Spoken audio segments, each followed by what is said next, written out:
To all of students, आज एक बार फिर से हम आपके समक्ष class 8 SST chapter number 1 page number 7, ठीक है, इंडस्ट्रियल रेवोल्यूशन, ठीक है।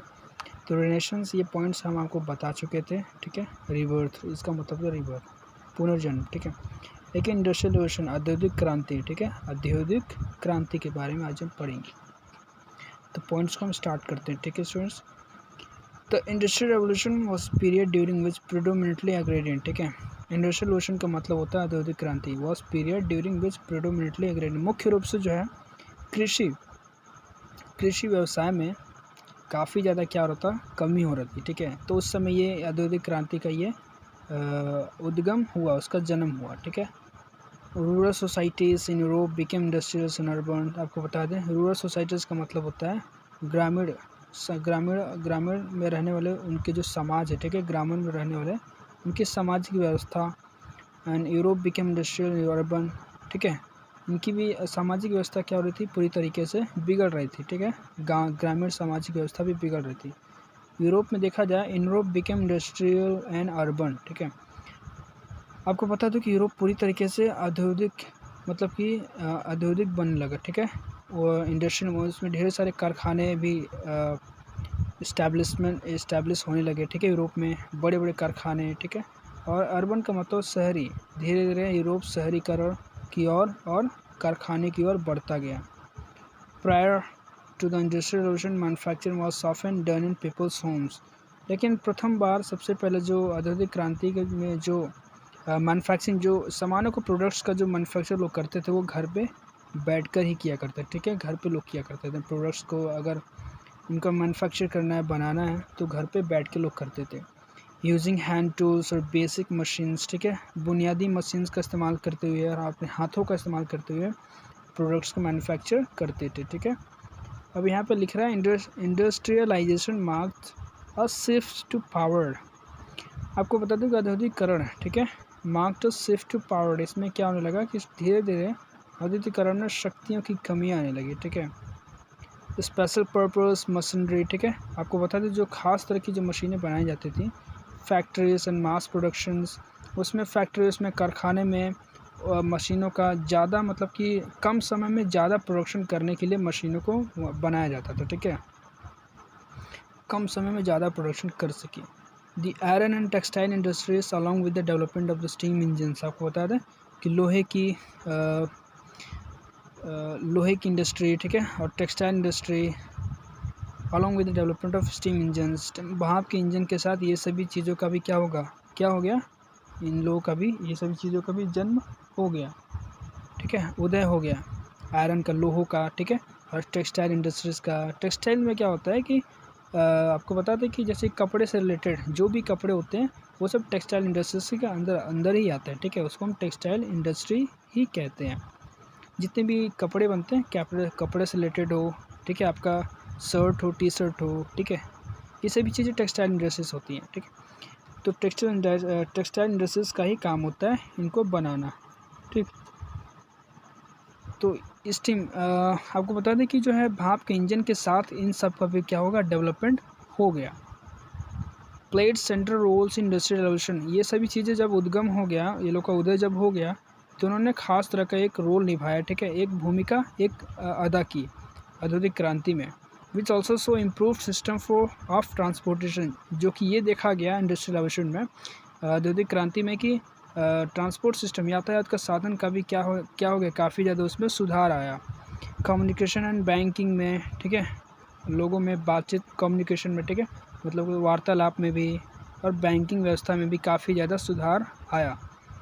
While industrialization brought about an increase volume and variety of manufacture goods. Next page पे टर्न करते हैं।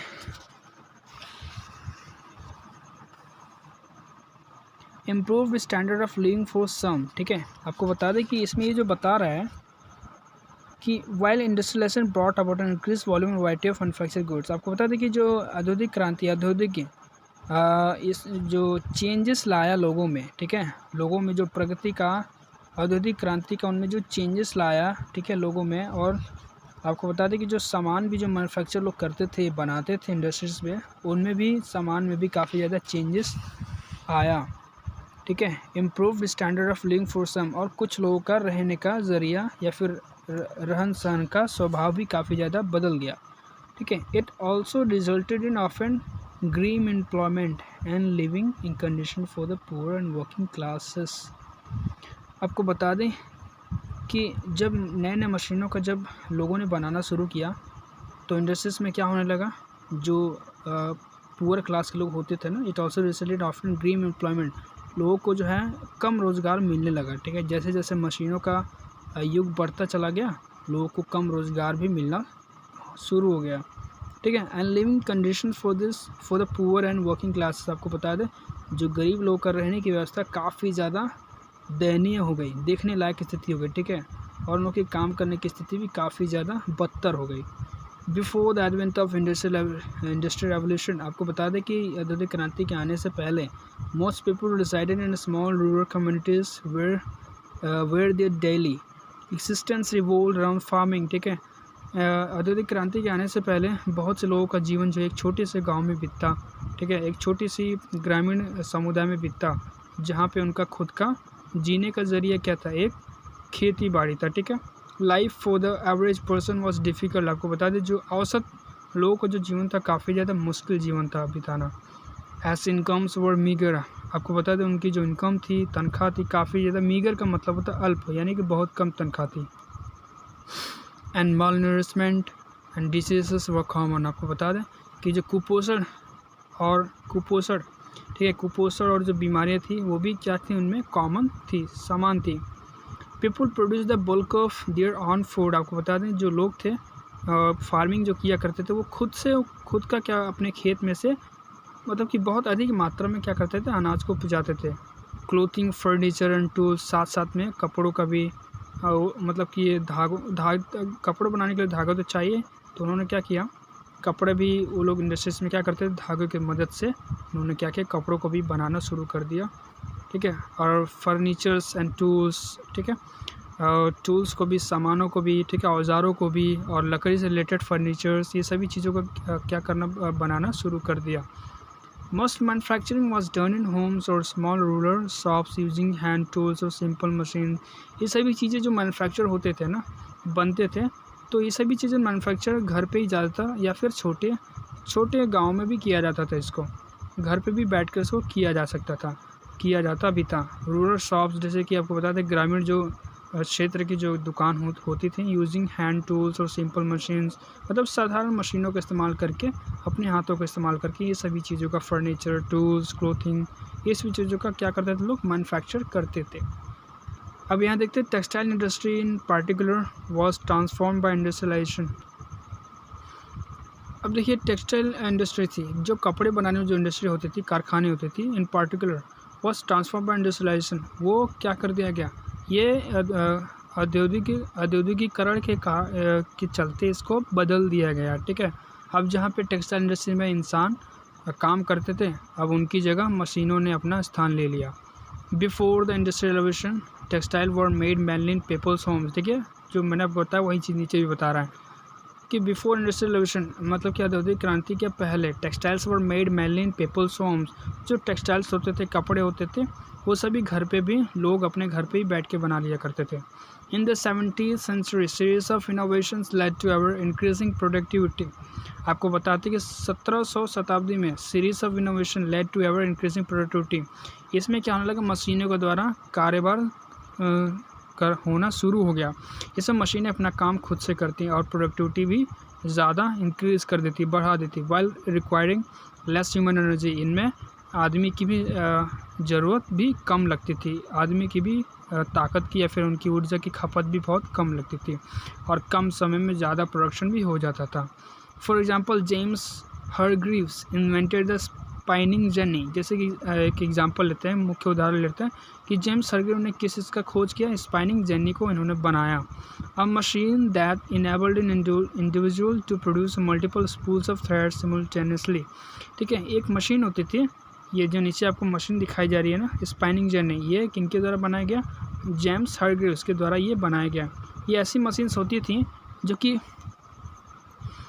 एक ही व्यक्ति के जो है सक्षम, एक ही व्यक्ति के मतलब एक ही बराबर एक 100 व्यक्तियों का काम एक ही बार में ये मशीन्स कर लेती थी, ठीक है।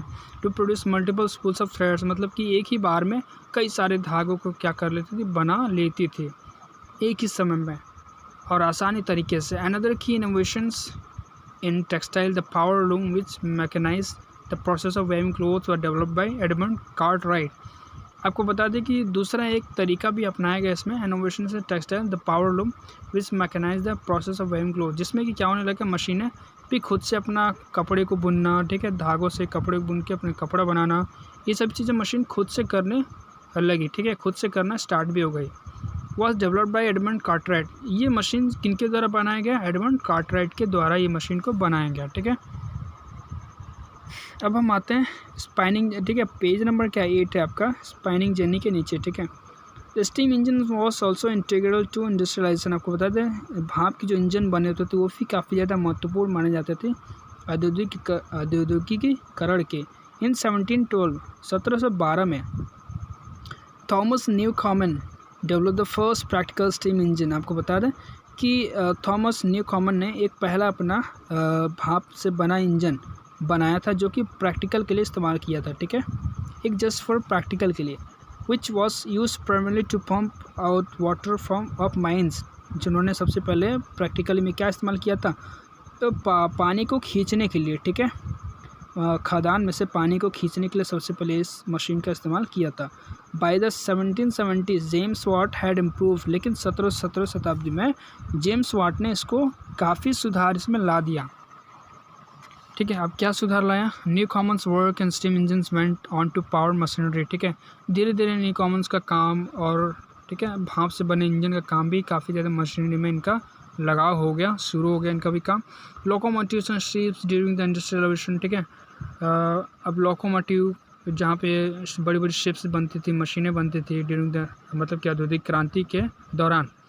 Before the advent of steam engines, आपको बता दें कि भाप से बने इंजन का उद्गम होने से पहले, ठीक है, raw materials and finished goods were hauled and distributed via horses drawn wagons. आपको बता दूं कि जो ये आपको बताया था कि भाप से बने इंजन का या फिर बनावट से पहले, उनकी बनाने से पहले क्या होने लगा, जो कच्चा माल होता था, मटेरियल्स होता था, वो सभी को ख़त्म कर, तो ये लोग करना चाहते थे, लेकिन ख़त्म करे तो कैसे करें। इन्होंने क्या किया, ये सभी कच्चे माल को घसीट कर, ठीक है, घसीट कर क्या किया, हॉर्स ड्रॉन वैगन, जो एक वैगन बनाया, ठीक है, एक डब्बा बनाया जिसमें उसका घोड़ा चालक था, ठीक है। अब उन्होंने क्या किया, उसमें डाल के, एक डब्बा टाइप का होता था, वैगन्स होता था उसको, जिसका घोड़ा चालक होता था, जिसको घोड़ा चलाया करता है, ठीक है, तो उसमें डाल के वो लोगों ने क्या कर दिया, डिस्ट्रीब्यूट कर दिया, किसके थ्रू, इसके वैगन्स के थ्रू भी डिस्ट्रीब्यूट किया, एंड बाय बोट्स, नाव के द्वारा भी, अलॉन्ग कैनल्स रिवर, जो नदियों और नहरों में भी चलती थी ये नाव, ये इसके थ्रू इन्होंने क्या कर दिया, रॉ कच्चे माल को इन्होंने भेजना जो है अलग अलग देशों में शुरू कर दिया, ताकि ये कच्चे माल ये हट जाएंगे तो एक अच्छा प्रकार का माल जो है ये इन मशीनों के द्वारा बनेगा, ठीक है। In the early 18th commercially successful steam boat and steam ships were carrying freight across the Atlantic. आपको बता दूं कि 18वीं शताब्दी से पहले कॉमर्शली, मतलब कि मुख्य रूप से जो है वाणिज्य रूप से successful steam boats and steam ships, मतलब कि 18वीं शताब्दी से पहले जो भाप से बने जहाज और भाप से बने बोट, नाव काफ़ी ज़्यादा सक्सेसफुल मानी गई, ठीक है, काफ़ी ज़्यादा सफलतापूर्वक ये काम इनका माना गया।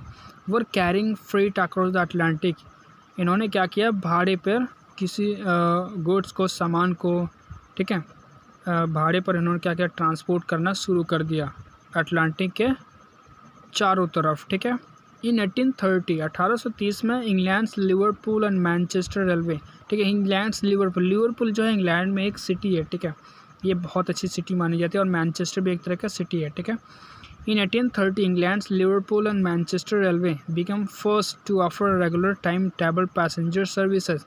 1830 में क्या हुआ, इंग्लैंड का जो सिटी है लिवरपूल और मैनचेस्टर, ठीक है, मैनचेस्टर रेलवे, ठीक, Manchester railway become the first to offer regular. अब यहाँ पे इन्होंने क्या कर दिया, रेलवे का भी इन्होंने धीरे धीरे बनाना शुरू कर दिया और बनावट जब शुरू हो गई तो उन्होंने धीरे धीरे लोगों को जो है एक रेगुलर टाइम बेसिस पे लोगों को नौकरी देना शुरू कर दिया यहाँ से, ठीक है।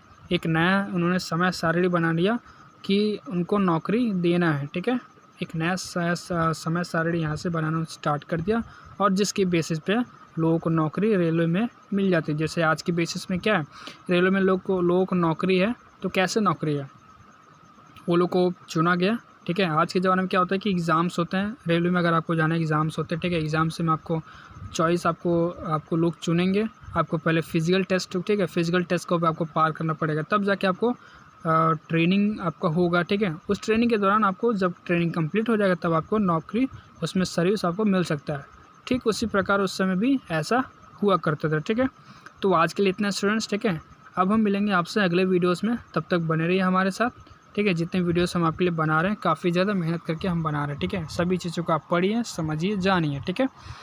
तो आज मैंने आपको यहाँ तक पढ़ाया, ठीक है। तो अब हम आगे यहाँ से पढ़ना स्टार्ट करेंगे, ठीक है। वो हम अगले वीडियोस में पढ़ेंगे, ठीक है। तब तक के लिए बने रहिए हमारे साथ। अपने कीमती समय को हमारे साथ बिताने के लिए आपका बेहद शुक्रिया। Thank you students.